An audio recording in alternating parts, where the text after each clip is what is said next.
咱们先来关心的是桃园昨暝发生警匪烧掠的枪战，嫌犯是向桃园警福派出所开枪了后，人随走去。警方咧抓人的时阵，一个姓杨的嫌犯搁对车内来开枪攻击，一个警察是倒手柄肩胛头受伤，连续开12枪，落尾才总算把人抓起来。专案即马是照杀人罪甲妨害公务顶罪上班。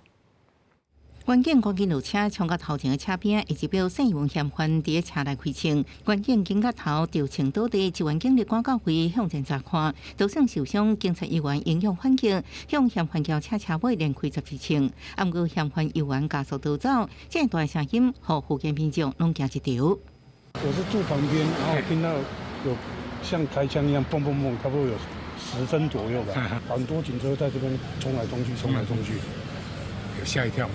有。警方发现姓杨的嫌犯身体面前表达对警方的不满。第三半暝，先是对桃园分局警福派出所开枪，然后逃走。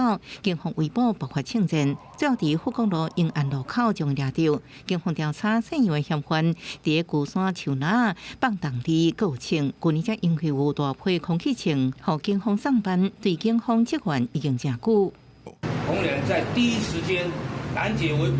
在30分钟之内制服逮捕到案，他作案的动机，还有相关枪械的来源，我们会全面侦办，深入的追查。警方在嫌犯身躯车顶敲出3支枪，甲真一粒枪支，受伤12岁少年警察蔡春富是警察世家，做警察年半，积极执法。经过紧急送去治疗，无生命危险。桃园市长张善政也到病院探视，要求警方来调查专案。佢表示公权力无用稳挑战，全力支持警方严正执法的态度。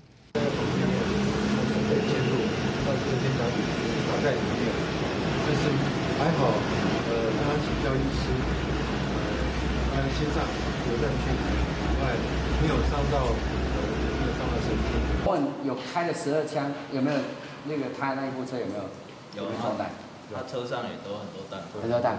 警政署长黄明昭也到警局为免环境的信号指示派出所顶驻地各用安全防护，佮爱调查是毋是有其他用犯，高照杀人、枪炮、妨害公务等罪嫌有关。记者综合报道。